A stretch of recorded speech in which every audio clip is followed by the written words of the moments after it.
Good morning बच्चों। तो देखिए, कल हमने फलनों का प्राचलिक रूप यानी पैरामेट्रिक फॉर्म पढ़ी थी, जिसमें x इक्वल टू कुछ दिया रहता था और y इक्वल टू कुछ दिया रहता था। यानी अभी तक का देखो, आपने बहुत सारे तरीके से अवकलन करना सीख लिया होगा। जितने भी तरीके थे वो सारे कंप्लीट हो चुके हैं 5.6 तक का। यानी आपके पास 5.1 में तो आपको पता है कि आपके लिए क्या दिया गया था। ये कंटिन्यूटी और डिफरेंशिएशन निकालना सीखना था आपने, वो आपने वहाँ सीखा। 5.2 से लेकर 5.6 तक, यानी आपका जो ये 5 चैप्टर थे, 5 एक्सरसाइज थी, इसमें आपने अवकलन करना पूरा सीख लिया है लगभग। ठीक है। अब जो ये आज आने वाली एक्सरसाइज है, इसमें है कि अगर एक बार अवकलन तो हम लोगों ने करना सीख लिया। जैसे आप ये जानते हो कि y equal to F X होता है, अगर एक बार अवकलन करते हैं तो D Y by D X होता है, और एफ एक्स का करते हैं तो एफ डेस एक्स होता है। साथ ही आपको पता है ये D Y by D X को हम ऐसे भी लिख सकते हैं डी वाई, ये कैपिटल डी जो है ये डी बाई डी एक्स के इक्वल होता है, ये मैंने पढ़ाया था। ठीक है, शुरुआत में। और आप चाहो तो एक और तरीका भी है कि जो y है इसको आप y डैश करके भी लिख सकते हो। इसका अवकलन जब आप करोगे D Y by D X लिखो या डी वाई लिखो या y डैश लिखो। एक और नया तरीका है जिसको ध्यान रखना है आपने, y का अगर एक बार अवकलज होता है तो कहीं कहीं y1 करके भी लिखा होता है, ये रहा। तो ये हम सीख चुके हैं, एक बार अवकलन करने वाले में हम ये 2 लाइनें ये सीख चुके हैं। अब हमारे पास यहाँ पर जो है, जो हमने सीखा है आज तक वही चीज़ है, अब कुछ नया नहीं आने वाला है। नया सिर्फ इतना है कि आपको 2 बार अवकलज करना है, यानी 2 बार डिफरेंशिएशन करना है। तो लिखा है द्वितीय कोटि का अवकलज या second order derivative. First order derivative तो आप जानते हो, प्रथम कोटि का अवकलज यानी एक बार करा तो वो D Y by D X होता है। अब 2 बार करोगे तो उसको क्या बोलेंगे हम लोग, द्वितीय कोटि का अवकलज या सेकेंड ऑर्डर डेरिवेटिव। तो उसका है क्या सिंबल, जैसे ये आप D Y by D X equal to F dash X एक बार कर लिया, अब दोबारा करोगे तो इसको दिखाओगे डी टू वाई बट्टे डी एक्स टू। ध्यान रखना, पहले डी के ऊपर टू लगा है और नीचे एक्स के ऊपर टू लगा है, ये चीज़ बहुत इंपॉर्टेंट है। जब आप D Y by D X का अवकलज करोगे एक बार और, तो क्या होगा डी टू वाई और बट्टे डी एक्स टू। अब आप इसका तीसरी बार करोगे तो D three Y D X three. ऐसे ही जितनी बार करोगे ना, ऊपर वाले में डी के ऊपर आएगा और नीचे वाले में एक्स के ऊपर आएगा। समझ गए। और ऐसे एफ डैश एक्स का करोगे, एक बार किया था तो एक डैश लगा था, 2 बार करोगे तो 2 डैश लग जाएंगे, एफ डबल डैश। और अगर इसको देखो, जब इसका अवकलज किया आपने, ये आया, तो आपने क्या किया होगा, D Y by D X को एक बार D by D X of D Y by D X क्या होगा, यही तो हुआ ना। क्या आया होगा देखो, जब आपने पहली बार अवकलज किया तो आपने D Y by D X लिखा। ठीक है, वाई का किया तो वाई के आगे डी बाई डी एक्स लगा दिया। अब डी बाई डी एक्स का इस पूरे का करोगे एक बार, तो इस पूरे पर क्या लगाओगे, डी बाई डी एक्स लगाओगे ना, इस पूरे पर ही। समझ रहे हो। पहले वाई था, वाई पे आपने डी बाई डी एक्स लगाया तो D Y by D X हुआ एक बार। अब इस पूरे पर भी एक बार और लगा दोगे तो ये 2 बार हो जाएगा। अब इसका मतलब देखो, डी एक ये है, एक ये है, तो डी टू हुआ, वाई ऊपर एक ही है, और नीचे डी एक्स ये है, डी एक्स ये है, तो यहाँ डी एक्स का पूरे का स्क्वायर होगा, तो इसलिए डी एक्स टू ऐसे लगता है, इसलिए ये ऐसा लगता है। समझ गए ना, आसान सा है। तो मैंने यहाँ लिखा भी है, ये इस तरह से हुआ होगा, इसका एक बार अवकलज ये किया होगा, फिर इससे ये बना होगा। तो हम लोग डायरेक्ट इससे यही याद रखते हैं कि इससे ये आया था करके। ठीक है, 2 बार करने पर।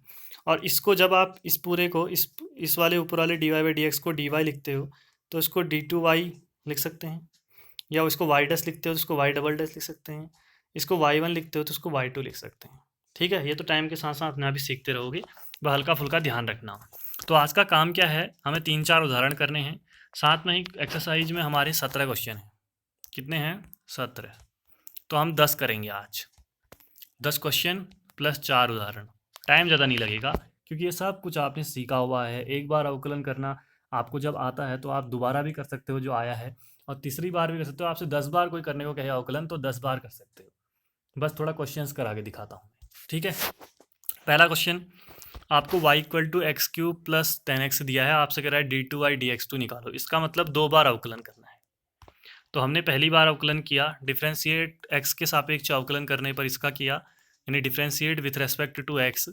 तो y का D Y by D X हुआ, एक्स क्यूब का 3x स्क्वायर हो जाएगा, घात आगे आएगी और एक कम हो जाएगी पावर, और 10x का अवकलन आपको आता है सेक स्क्वायर x होता है।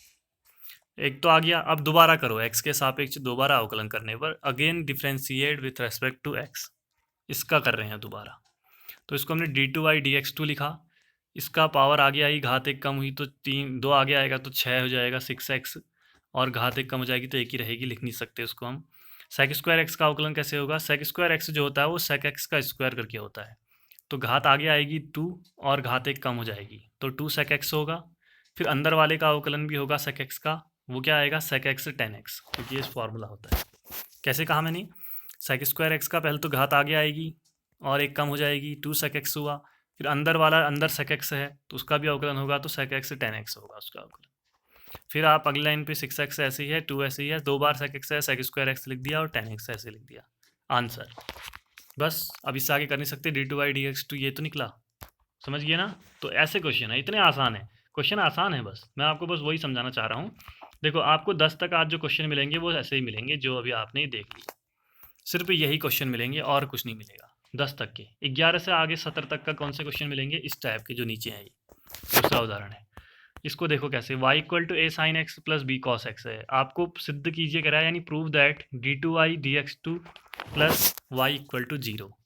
तो आपको इस तरह से ये निकालना है, यानी आपको d2y dx2 निकालना पड़ेगा। इसको निकालने के दो तरीके हैं, एक तो है कि y का आप 2 बार अवकलन करो फिर यहाँ रख दो और y की जगह y का मान रख दो LHS में, तो वो 0 के बराबर आ जाएगा। दूसरा तरीका जो है कि आप यहीं से निकालते रहो और इसी को हल करके करते ये ले आओ। तो मैं दूसरा तरीका दिखाता हूँ इसमें, और अगर आपको वहाँ पे ना आए तो आप d2y dx2 तो निकाल ही रहे हैं, उसको वापस वहाँ रख दोगे। तो हमने y इक्वल टू ये लिख लिया, समीकरण 1 मान लेना। ऐसे क्वेश्चन जब भी आएंगे ना सिद्ध कीजिए वाले, तो एक y को आप समीकरण 1 मानोगे, dy/dx को 2 मानोगे और d2y dx2 को 3 मानोगे, ठीक है। इक्वेशन ऐसे बनाते हुए चलोगे नीचे की ओर। तो आपने इसको एक बार अवकलन किया तो dy/dx हुआ, ये तो क्या है, कांस्टेंट अचर है, कुछ नहीं होगा। साइन एक्स का कॉस एक्स हो गया प्लस b कॉस एक्स का माइनस साइन एक्स हो गया, ठीक है। फिर इसको dy/dx a cos x, ये माइनस आगे ले आए हैं हम, माइनस b sin x, इसको समीकरण 2 बना लिया, क्योंकि अब dy/dx इससे आगे नहीं सॉल्व होगा, y इससे आगे नहीं होता। फिर दोबारा अवकलन किया, मैंने लिखा नहीं है, देखना हर जगह मैं लिखूंगा नहीं कि आप दोबारा कर रहे हैं, इसका मतलब हम खुद ही समझ गए हैं ना कि y का एक बार हो गया, यहाँ इसका एक बार और हो रहा है। आप चाहो तो बीच में लिख सकते हो differentiate again with respect to x, या x के सापेक्ष अवकलन करने पर, यहाँ भी आपकी मर्जी है। तो हमने इसका दोबारा किया तो d2y dx2 हुआ, a ऐसे ही रहा, cos x का माइनस साइन एक्स हो गया, माइनस b ऐसे ही रहा, साइन x का cos x हो गया। फिर आगे इसको थोड़ा अच्छे से लिखा, इसमें माइनस आगे आ गया ये, अब मैंने इस पूरे में से माइनस कॉमन ले लिया। अब मैं चाहता तो यहाँ पर इसको समीकरण 3 बनाता और कहता कि उसमें मान रखता मैं इस वाले में, ठीक है, LHS में, लेकिन मैंने ऐसा नहीं किया, मैंने कहा मैं इतने में निकालूंगा आंसर। कैसे, क्योंकि आप इस चीज़ को देख रहे हो ना, ये चीज़ जो है ये y जैसी दिख रही है, y का मान दिख रहा था ये a sign X plus b cos x, बस माइनस नहीं है। तो हमने क्या किया, दोनों में से माइनस कॉमन ले लिया बाहर। अब जो अंदर वाली चीज़ है ये कहाँ से, ये y के बराबर है, और कहाँ से लिखा हमने ये, समीकरण 1 से, यानी फ्रॉम इक्वेशन 1। देखो समीकरण 1 पे हमने माना है ना y की वैल्यू इतनी है ना, तो इसकी जगह y रख दिया हमने, यहाँ पर इसकी जगह हमने क्या रख दिया, y रख दिया। फिर हम इसको इधर साइड ले आए तो प्लस y हो जाएगा इक्वल टू 0। देखो यही चीज़ निकालनी थी हमें। तो ऐसे होंगे क्वेश्चन, कुछ ऐसे होंगे और कुछ में जैसे अंदर बहुत सारी चीज़ें दी होंगी, तो उनको हमें फिर dy/dx अलग निकालेंगे। तीनों चीज़ जैसे निकालते आ रहे हैं अभी तक का, वो सारे के सारे निकालेंगे और वापस उसी इक्वेशन में रख देंगे, तो फिर हमारा आंसर आ जाएगा। समझिए हो ना, तो कोई कठिन वाला काम नहीं है, बस समझना है आपको। अभी क्वेश्चन करोगे तो सब आ जाएगा। चलिए अगला 40वां उदाहरण, y इक्वल टू आपको ये दिया है, आपको सिद्ध करना है, प्रूव दैट ये बराबर 0। तो आप क्या करोगे, एक तो y बराबर ये, इसको समीकरण 1।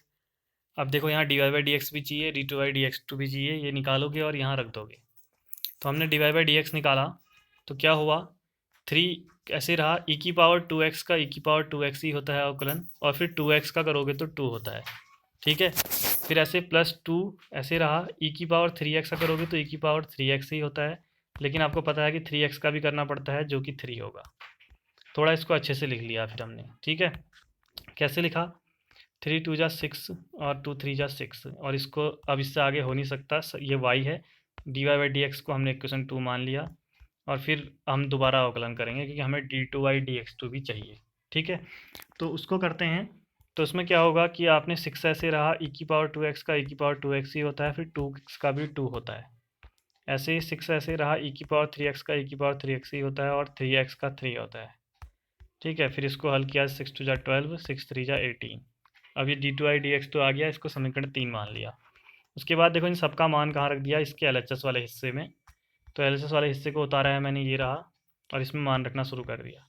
d2y dx2 की जगह पर ये रख दिया, -5 ऐसे ही है, dy/dx के ये रख दिया, 6 ऐसे ही है, y की जगह ये रख दिया। y की जगह भी रखना होता है, कई बार हम भूल जाते हैं, ये रहा, इसीलिए मैंने तीनों को समीकरण बनाया है, 1 2 और लास्ट में 3, समझिए तीनों रख दिए। अब ये तो ऐसे ही है, 5 से -5 से अंदर किया तो -30 e⁻²x होगा, -5 से -30 e⁻3x होगा।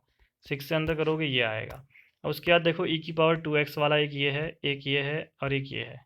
करो जरा, 12 में से 30 घटाओगे तो -18 आएगा और -18 + 18 0 हो जाएगा। ठीक है, दूसरा e⁻3x वाला एक ये है, एक ये है और एक ये है। 18 से 30 घटाओगे -12 आएगा और -12 + 12 0 हो जाएगा। तो हमने सीधे ही बराबर में 0 लिख दिया है और हमें इसका मान 0 निकालना था, तो हम सिद्ध हो गया, यानी प्रूव्ड हो गया है, या इति सिद्धम। अब एक दो चीज़ें इंग्लिश मीडियम वालों के लिए बता देता हूँ, हिंदी मीडियम वालों के लिए कुछ नहीं है। क्यों? अगर आपको कभी ऐसे सिद्ध करना प्रूव दैट दिया हो तो आपके लिए दो काम होते हैं। जब यहाँ पर आप क्वेश्चन को स्टार्ट करते हो ना, तो यहाँ आपको प्रूफ लिखना पड़ता है, PROOF। प्रूफ का मतलब होता है कि आप ये काम शुरू कर चुके हो, प्रूफ करना आपने शुरू किया है, समझ रहे हो? जब शुरू करते हो तो प्रूफ लिखोगे, और जब लास्ट में हो जाएगा तो वहाँ पे ED वाला लगाओगे, प्रूव्ड।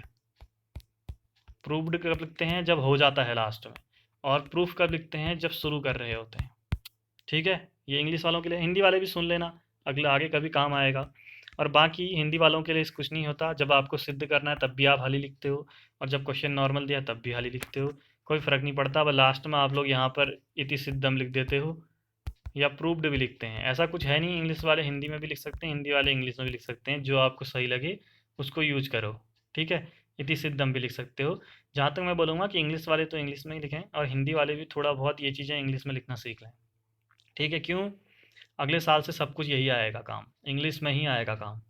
हिंदी वाला फिर आपको छोड़ना पड़ेगा और इंग्लिश वाले को पकड़ना पड़ेगा। अब अभी से कुछ कुछ चीज़ें सीखोगे तो वहाँ पर परेशानी बहुत कम होगी, नहीं तो वहाँ पे परेशानी थोड़ा ज़्यादा होगी। ठीक है, और जिसे बाद में भी हिंदी से करना है तो हिंदी से करना है, मतलब मैथ्स से नहीं ले पाओगे, या BA कर सकते हो, या कुछ और चीज़ें भी कई सारी होती हैं, लेकिन अधिकतर चीज़ें आपको इंग्लिश की ज़रूरत पड़ेगी। ठीक है, तब चलिए फिर आगे बढ़ते हैं। 41वां उदाहरण, y = sin इनवर्स x दिया है, दर्शाइए कि, यानी सो दैट ये इक्वल टू 0। यानी आपको y दिया है तो आप dy/dx निकाल लोगे और d2y/dx2 निकाल लोगे, और यहाँ रख दोगे तो इसको 0 के बराबर दिखा सकते हो। तो हमने वही काम किया, y = sin inverse x, equation 1 लिया, एक बार अवकलन किया dy/dx, तो क्या हुआ? sin इनवर्स x का अवकलन होता है 1/√1 - x²। अब इसका दोबारा करना है हमने अवकलन, तो इसको हमने ऊपर ले आए, नीचे क्या होगा? ये 1/1 - x² की घात 1/2 होगा, ऊपर आएगा तो घात माइनस में हो जाएगी, तो इसको माइनस में ऊपर लिख के समीकरण 2 मान लिया है। ठीक है, अब दोबारा अवकलन किया तो ये घात आगे आएगी -1/2 और घात में 1 कम हो जाएगा। x⁴n का अवकलन क्या होता है? n(x⁴n - 1), वही लगा है ये। उसके बाद अंदर वाले का अवकलन 1 - x² का, 1 का 0 और x² का 2x। ठीक है, 0 - 2x हो जाएगा, समझ में आया ना? आगे बढ़ेंगे, -1/2, ये घात -1/2 और माइनस करोगे तो -3/2 हो जाएगा, और यहाँ 0 - 2x -2x हो जाएगा। साथ ही आपका 2 और 2 भी कट जाएंगे, और अब ये माइनस और ये माइनस प्लस हो जाएंगे और x ही बचेगा खाली, और ये घात में ये तो ठीक ही है। फिर इसको आप नीचे ले आओगे तो घात प्लस की हो जाएगी और x बट्टे इतना आ जाएगा। ये d2/dx2 समीकरण 3 आ गई। अब आपको जिसमें रखना है इसको लिख लो ऊपर से क्वेश्चन से, और यहाँ मान रखो 1 - x² ऐसा ही है, d2/dx2 की जगह ये रख दिया यहाँ से, और dy/dx की जगह ऊपर से रख दिया 1/√1 - x²। फिर सॉल्व किया, देखना ज़रा, ये घात, इसकी घात 1 है, इसकी घात 3/2 है, दोनों सेम है।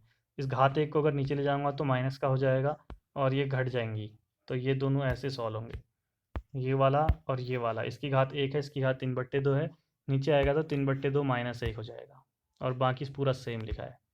फिर ये घटाकर आता है 1/2 घात में, और इसको भी आप 1/2 लिख सकते हो। ठीक है, दोनों चीज़ें सेम हैं, पूरे में से पूरा घटाओगे तो 0 आ जाएगा। प्रूव्ड यानी इति सिद्धम। समझ में आ गया ना? मेरे ख्याल से इसमें कुछ भी अलग नहीं है, पूरा वही अवकलन जो कर रहे थे वही चल रहा है, बस 2 बार करना है। ठीक है, अब करते हैं प्रश्नावली 5.7 एक्सरसाइज 5.7 स्टार्ट, जिसमें 10 क्वेश्चन आज करने हैं, क्योंकि छोटे छोटे हैं तो 10 के 10 कर ही लेते हैं। ठीक है, ताकि कल हम 11 से 17 तक के बाकी वाले करें और पूरा कंप्लीट हो जाए। चलिए, सबसे आसान प्रश्नावली कही जाएगी, बस 2 बार अवकलन है और कुछ नहीं है। तो प्रश्नावली 5.7 एक्सरसाइज 5.7 सबसे ऊपर दिया है कि 1 से 10 तक में जितने भी क्वेश्चन हैं सब में फाइंड d2/dx2। यह लिखा है द्वितीय कोटि का अवकलज निकालो, या लिखा होगा सेकंड ऑर्डर डेरिवेटिव निकालो। तो दोनों सबका मतलब ही यही 2 बार अवकलन करना होता है। तो पहला क्वेश्चन दिया गया है x² + 3x + 2। पहला काम हम इसको माना यानी लेट कर लेंगे y इक्वल टू ये मान लेंगे, हमेशा ही करते हैं। एक बार अवकलन करेंगे dy/dx तो x² का 2x हो जाएगा, 3x का 3 हो जाएगा और 2 का 0 हो जाएगा। आ रहा है कैसे? x की पावर n का अवकलन n x की पावर n-1 होता है। ठीक है, तो x का अवकलन 1 होता है और ये कांस्टेंट का अवकलन 0 होता है। x² में 2 आ गया है, घात 1 कम होगी तो 2x हो गया। 2x + 3 होता, अब दोबारा अवकलन कर दिया, 2x का 2 हो जाएगा, x का 1, 3 का 0 हो जाएगा। तो लास्ट में बचा क्या? 2 बचा खाली। तो ये आपका आंसर आ गया, छोटा सा था। समझ में आ रहा है ना? अगर कहीं पर तेज़ लगे स्पीड तो वहाँ पे वीडियो को पॉज करो और उससे नोट करो, फिर अगले क्वेश्चन पे आओ। ठीक है, ऐसा नहीं कि भाई तेज़ चल रहा है तो आप रोक नहीं पा रहे हो, मोबाइल आपके हाथ में है, सीधे पॉज करो वीडियो को, उस क्वेश्चन को कंप्लीट करो, फिर अगले क्वेश्चन पे आओ। ठीक है, आधे घंटे की वीडियो जो हो रही है वो करने में आपको 1 घंटे से ऊपर लगना चाहिए। ठीक है, तभी लगेगा कि आप सीख रहे हो। ऐसा नहीं कि आधे घंटे की वीडियो है तो आधे घंटे में ही कंप्लीट हो गई, ऐसा हो नहीं सकता, क्योंकि ये मैंने पहले से लिखा हुआ है और आप लोग अब लिखोगे। समझ गए हो? चलिए फिर आगे बढ़ते हैं दूसरे क्वेश्चन की ओर। x की घात 20 का अवकलन करना है, तो आपने इसको y मान लिया, एक बार अवकलन किया तो घात आगे आई और एक कम हो गई, 20x की घात 19। फिर दोबारा अवकलन किया तो फिर घात आगे आई 19 इसके साथ और घात 1 कम हो गई। अब ये गुणा कर लिया 19 और 20 को, 380, x की घात 80 आंसर। इससे सरल तो शायद ही कोई क्वेश्चन होता होगा। ठीक है, लेकिन सीखना है, कहीं पर बड़े क्वेश्चन के बीच में छोटी छोटी चीज़ें आएंगी तो आपको छोटे क्वेश्चन भी सीखने हैं। ऐसा नहीं सोचना है कि ये तो पेपर में आ ही नहीं सकता। मान लो 1 नंबर वाले में आ गया, ठीक है, तो बस आपको हर एक चीज़ आनी चाहिए। ऐसा नहीं है 12th क्लास में पढ़ रहे हो तो बोल्ड है, और बोल्ड का मतलब ही जानते होगे कि कुछ भी आ सकता है, ईजी से ईजी भी आ सकता है, कठिन से कठिन भी आ सकता है। ठीक है, ये बात नहीं है कि बस ईजी आएगा या कठिन ही आएगा, टफ ही आएगा, कुछ भी आ सकता है। बस किताब आपके सामने पड़ी है, सारी चीज़ें पढ़ाई जा रही हैं, हर एक चीज़ को दोहराओ, रिवाइज करो, बार बार पढ़ो, जितनी बार चाहो उतनी बार पढ़ो और उसके बाद मतलब सीख जाओ, भूलो मत।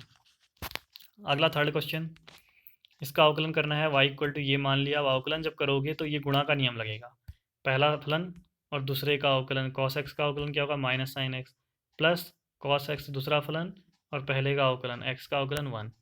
तो सिखाया है मैंने।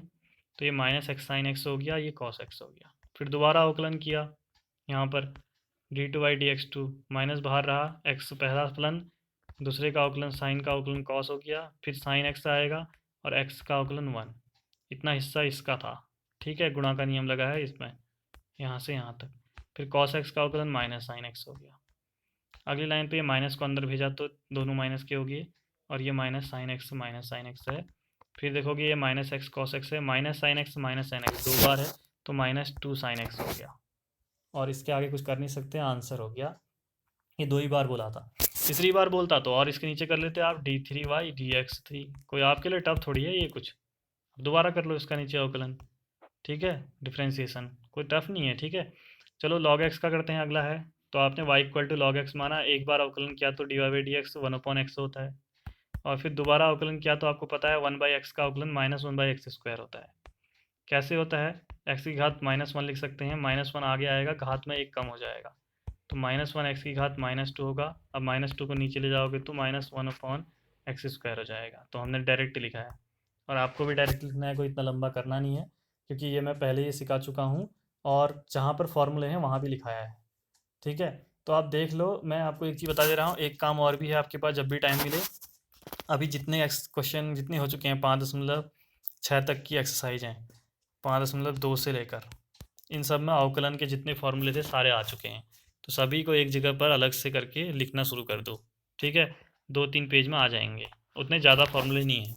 ज़्यादा फॉर्मूले आएंगे समाकलन में, यानी इंटीग्रेशन, जो कि 7वां चैप्टर है, ये 5वां चल रहा है, 7वां चैप्टर है वो, वहाँ पर बहुत फॉर्मूले आएंगे। ये दोबारा से ये फॉर्मूले आएंगे 5 दशमलव वाले, और अवकलन के फॉर्मूले भी आएंगे, डिफरेंशिएशन के, और वहाँ समाकलन के भी आएंगे। तो गजब फॉर्मूले आएंगे, बस ये दोनों चैप्टरों के फॉर्मूले तो रटने होने चाहिए, दिमाग में आने चाहिए हमेशा। ठीक है, अगला क्वेश्चन, इसका अवकलन करना है, तो y बराबर मान लिया, अब लगाया, पहली बार अवकलन किया तो ये पहला फलन, दूसरे का अवकलन log x का 1/x होता है, फिर दूसरा फलन अब एक्स स्क्वायर का अवकलन 3x² होता है। गुणा का नियम लगा है, यहाँ एक कट गई घात, तो एक ही बचा, एक्स स्क्वायर बचा, मतलब 2 बचे, इससे कट जाएगा ना। तो उसके बाद log x 3x² log x ऐसे लिख दिया। अब दोबारा अवकलन करेंगे इसका, तो एक्स स्क्वायर का तो 2x हो गया, साथ में ध्यान रखना dy/dx का ना d2/dx2 लिखना जरूरी है। फिर यहाँ गुणा का नियम 3 ऐसे रहेगा, इन दोनों में लगा रहे हैं, x² log x का अवकलन 1/x, फिर log x और एक्स स्क्वायर का अवकलन 2x। ठीक है, उसके बाद आगे बढ़े, 2x ऐसे ही है, 3 ऐसे ही है, एक पावर कट गई तो एक ही बचा, और इसको 2x log x लिखा। 3 से अंदर मल्टीप्लाई किया तो 3x, और यहाँ पे भी 3 जा 6x log x। फिर ये तो एक जैसे दिख रहे हैं ना, तो ऐड हो जाएंगे ये 5x और ये 6x log x ऐसा ही है। साथ में चाहो तो इसमें x कॉमन ले लो, तो 5 + 6 log x आंसर। ठीक है, d2/dx2 कोई कठिन नहीं है, तभी मैं कह रहा था ना क्वेश्चन टफ नहीं है, इसलिए 10 कर रहे हैं आज बस, और छोटे हैं, कोई बड़े भी नहीं हैं। आगे बढ़ेंगे 6th क्वेश्चन की ओर। इसमें भी late y = e⁵ sin 5x किया, वही सेम काम dy/dx, तो e⁵ पहला फलन, दूसरे का अवकलन क्या होगा cos 5x, और 5x का भी होगा 5, प्लस फिर sin x आएगा, e⁵x का e⁵x ही होता है, x का 1। ठीक है, अगर e⁵2x होता तो फिर 2 भी आता साथ में। क्यों बता रहा हूँ ऐसा मैं, क्योंकि अगला क्वेश्चन ऐसा ही है जो आपको करना है, e⁵6x है, तो अगर e⁵6x होता तो यहाँ पर e⁵6x और 6 भी आता। ठीक है, तो ध्यान रखना अगले क्वेश्चन। फिर आगे बढ़े, थोड़ा अच्छे से लिख लिया इसको, 5 e⁵x cos x और e⁵x sin 5x। फिर दोबारा अवकलन किया दूसरी बार। अब ये को यहाँ पर भी गुणा का नियम लगेगा, पहला फलन दूसरा फलन, और यहाँ पर भी गुणा का नियम लगेगा, दो जगह लगेगा। तो हमने पहली जगह काम शुरू किया, 5 बाहर लिख लिया, ये पहला फलन cos 5x का माइनस sin 5x होता है, और 5x का 5 होता है, प्लस फिर दूसरा फलन आएगा cos 5x और e⁵x का अवकलन e⁵x ही हो गया, ब्रैकेट क्लोज। फिर आगे इन दोनों को करते हैं, पहला फलन e⁵x sin 5x का हो गया cos 5x, और 5x का हो गया 5, फिर sin 5x पहले आएगा और e⁵x का e⁵x। बस आप सॉल्व करो अंदर, 5 5 जा 25, माइनस भी है तो -25 e⁵x sin 5x, और 5 से दूसरे को करोगे तो 5 e⁵x cos 5x, और इसको भी ऐसे ही लिख दिया। उसके बाद देखो, आपको साइन वाले दो दिख रहे होंगे, एक ये है साइन वाला, एक ये है, ये -25 है, ये +1 है, -25 में से +1 करोगे तो -24 e⁵x sin 5x। ऐसे कॉस वाले दो हैं, ये 5 5 10 हो जाएगा, सिंपल है। कॉमन लेना चाहो तो 2 कॉमन आ जाएगा संख्या में से, और e⁵x भी दोनों जगह है, कॉमन आ जाएगा 2 e⁵x, तो -12 sin 5x और +5 cos 5x, ये बचेगा आंसर। चाहो तो ऊपर वाले को लिख लो, चाहो तो नीचे वाले को, आपकी मर्जी, ये काम है। अब 7वां क्वेश्चन स्वयं करें, यानी डू इट सेल्फ। ठीक है, डू यूर सेल्फ। क्यों, क्योंकि अब ये आपको वही क्वेश्चन दिया गया है, पहला फलन दूसरा फलन, अब इसको बार बार मैं करूँगा नहीं, यही क्वेश्चन तो है सेम, साइन की जगह कॉस कर दिया है, e⁵x की जगह 6x कर दिया है, बस इतना ही सा है, तो खुद करना है यहाँ पर। ठीक है, 8वें क्वेश्चन की ओर चलते हैं। y = tan 1x माना, एक बार अवकलन किया तो आपको पता है 1/1 + x² होता है, tan 1x का अवकलन सब लिखाए हैं, साइन कॉस, साइन इनवर्स वाला अलग से लिखा रखा है मैंने, इनवर्स ट्रिग्नोमेट्रिक फंक्शंस, यानी व्युत्क्रम प्रतिलोम, नहीं क्या है, प्रतिलोम त्रिकोणमितीय फलन। ठीक है, प्रतिलोम त्रिकोणमितीय फलन या inverse trigonometric function, sine inverse x का अवकलन भी लिखा है, कॉस इनवर्स एक्स का भी, टेन का भी, और ऐसे सभी का। तो वहाँ से हमने tan इनवर्स एक्स का 1/1 + x² लिख लिया। अब इसको थोड़ा अच्छे से लिखा, इसको ऊपर लिया, 1 की घात -1 हुआ, फिर आपने फॉर्मूला लगाया d2/dx2 वाला, तो ये -1 या ऐसे भी कर सकते हो, मैं फिलहाल बोलूँगा कि डायरेक्ट करो। डायरेक्ट कैसे करो, dy/dx बराबर 1/x है ना, क्या होता है इसका अवकलन, 1/x का होता है -1/x², x की जगह 1 + x² का स्क्वायर है। ठीक है, यह ऐसे लिखा देता हूँ, सीधे बताता हूँ, -1/1 + x² का स्क्वायर, ये हो जाएगा, इंटू फिर अंदर वाले का करोगे 0 + x² का 2x, तो क्या आएगा -2x/ ये आ जाएगा। डायरेक्ट देखो यही आया है, अब ये लंबा कराया है तो आप सीधे डायरेक्ट वाला करना, समझिए ना आंसर। अगला log ऑफ log x का करना है अवकलन, तो एक बार करोगे तो 1/ अंदर वाला log x आएगा, फिर अंदर log x का करोगे तो 1/x आएगा, तो यानी ये 1/x log x आ गया। अब ये भी सेम है, देखो 1/x जैसा ही है, तो इसका अवकलन होता है, एक बार और करोगे तो -1/x² होता है ना ये। तो -1/x की जगह इतना बड़े का स्क्वायर, फिर इतने बड़े का अवकलन भी होगा दोबारा। समझ रहे हो नहीं समझ रहे हो? 1/x मतलब x की जगह ये बड़ा है, तो इसका अवकलन -1/x² होता है। तो -1/ इतने का स्क्वायर होगा, फिर इस अंदर वाले का अवकलन भी हो जाएगा। ठीक है, चलिए फिर आगे बढ़ते हैं। ये तो ऐसे रहा, यहाँ गुणा का नियम लगा, x log x का 1/x हो गया, फिर log x x का 1 हो गया। ठीक है, समझ गए ना? तो यहाँ पर फिर गुणा का नियम लग के ये हुआ हल, x x कट गए तो 1 + log x बचा, और ये बचा, बस यही आपका आंसर है।